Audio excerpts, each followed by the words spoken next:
নাগপুৰত অসমৰ মুখ্যমন্ত্ৰী হিমন্ত বিশ্ব শৰ্মা আৰএছএছৰ মুখ্য কাৰ্যালয়ত উপস্থিত হৈ মোহন ভাগৱতক সাক্ষাৎ কৰিলে মুখ্যমন্ত্ৰীগৰাকীয়ে। মুখ্যমন্ত্ৰীৰ দায়িত্বভাৰ গ্ৰহণৰ পিছত প্ৰথমবাৰৰ বাবে নাগপুৰত উপস্থিত হৈ আৰএছএছ প্ৰধানগৰাকীক সাক্ষাৎ কৰিলে হিমন্ত বিশ্ব শৰ্মাই। মোহন ভাগৱতক সাক্ষাতৰ লগতে ৰেশমবাগ স্মৃতি মন্দিৰ দৰ্শন কৰে মুখ্যমন্ত্ৰীগৰাকীয়ে। মোহন ভাগৱতৰ লগত কেন্দ্ৰীয় মন্ত্ৰী নীতিন গাডকাৰীকো সাক্ষাৎ কৰাৰ সম্ভাৱনা আছে মুখ্যমন্ত্ৰী হিমন্ত বিশ্ব শৰ্মাৰ। বৃহস্পতিবাৰে নিশাই দিল্লীত উপস্থিত হৈ আজি পুৱাই নাগপুৰলৈ ৰাওনা হৈছিল মুখ্যমন্ত্ৰীগৰাকী। ইপিনে দিল্লী নাগপুৰৰ ভ্ৰমণ সামৰি কাইলৈ গুৱাহাটীলৈ উভতিব মুখ্যমন্ত্ৰী হিমন্ত বিশ্ব শৰ্মা। আৰএছএছ প্ৰধান মোহন ভাগৱতক সাক্ষাৎ কৰিছে মুখ্যমন্ত্ৰীগৰাকীয়ে আৰু কালিৰ দিনটোতে তেওঁ যিহেতু দিল্লীলৈ ৰাওনা হয়, দিল্লীৰ পৰা আজি নাগপুৰত উপস্থিত হয় আৰু নাগপুৰত উপস্থিত হৈ গৈ মুখ্যমন্ত্ৰীগৰাকী মন্ত্ৰী ডক্টৰ হিমন্ত বিশ্ব শৰ্মা মোহন ভাগৱতক সাক্ষাৎ কৰে আৰু আজি পোনে পোনে উভতি কাইলৈ গুৱাহাটীলৈ উভতি আহিব মুখ্যমন্ত্ৰীগৰাকী।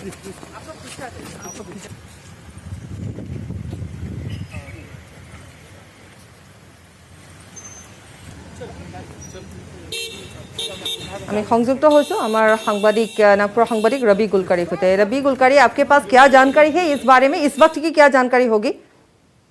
जी, मुख्यमंत्री जी नागपुर में पहुंचे, उन्होंने संघ प्रमुख मोहन भागवत के साथ में मुलाकात की।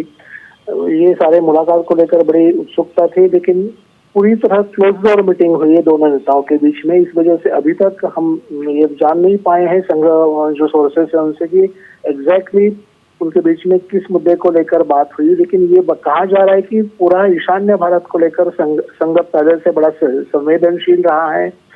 नागपुर और महाराष्ट्र से हमेशा वहां प्रचारक भेजे गए, तो ये पूरा जो बेल्ट है, 7 सिस्टर्स वाला बेल्ट है, इसको मजबूत करने की दृष्टि से संघ हमेशा प्रयत्नशील रहा है।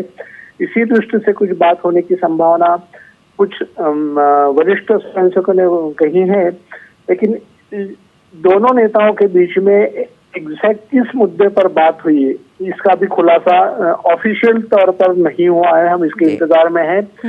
करीब 35 से 40 मिनट तक ये बैठक चली। वहां से सीएम साहब जो हैं, असम के सीएम साहब जो हेडगेवार की समाधि है रेशमबाग में, उस तरफ से उन्होंने प्रस्थान किया और संभवतः ये भी बताया जा रहा है कि शायद देर रात में नितिन गडकरी जी के साथ में भोजन पर मुलाकात हो सकती है, लेकिन उसकी अभी पूरा कंफर्मेशन नहीं है। जी, इस वक्त हमारे जो सीएम है वो इस वक्त कहाँ है इस वक्त? और दूसरी बात यह है कि मोहन भागवत इससे पहले असम बहुत बार आ चुके हैं, तो ऐसा भी कहीं हो सकता है क्या कि सीएम बनने के बाद हिमंत बिस्वा शर्मा वो एक मतलब उनको मिलने के लिए वहां पे गए होंगे, या फिर कोई और आपने जो कहा कि शायद मुख्य कोई बात होगी, बातचीत होगी, कोई डिसीजंस होंगे जिसके वजह से वहां पे वेट करने के लिए गए होंगे, या फिर सीएम बनने के बाद, जबकि हमने देखा है कि सीएम बनने के बाद हिमंत बिस्वा शर्मा ने देखा गया है कि अमित शाह जी को भी उन्होंने ऐसे ही दिल्ली में, अब लास्ट वीक को दिल्ली गए और दिल्ली पहुंचने के बाद वहां गए,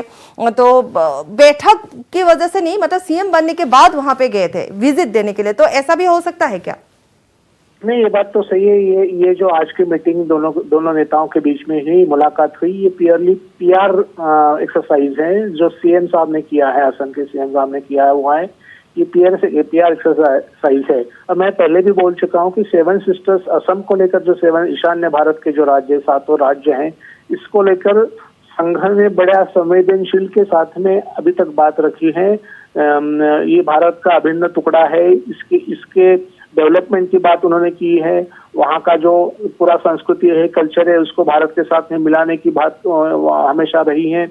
ईशान्य भारत का एक फ्रेंड सर्कल नागपुर में काम करता है, जिसके थ्रू वहाँ जो विजिटर्स का आवागमन होता है, ये सारा मजबूती का जो बात हो रहा है, तो शायद हम भी समझ रहे हैं कि ये टोटल एक पीआर एक्सरसाइज है जो सीएम साहब ने की है।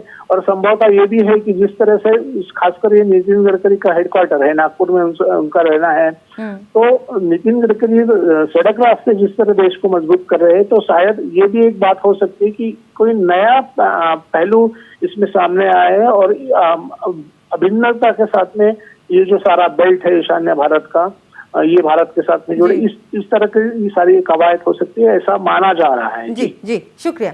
শুক্ৰিয়া ৰবিজি এনেধৰণে আজি সাক্ষাৎ কৰিছে আৰু সৌজন্যতামূলক এক সাক্ষাৎ বুলিও এক প্ৰকাৰ ক'ব পাৰি কিন্তু তথাপিতো হয়তোবা কোনো গুৰুত্বপূৰ্ণ কথা বা আলোচনাও নিশ্চিতভাৱে হ'ব পাৰে কিন্তু এই সকলোবোৰ স্পষ্ট হ'ব কিছু সময় পাছতে আমি স্পষ্ট হ'ম আৰু সেই সময়ত আমি জনাই যাম কিন্তু এই মুহূৰ্তত আমি পুনৰ কৈছোঁ যে মুখ্যমন্ত্ৰী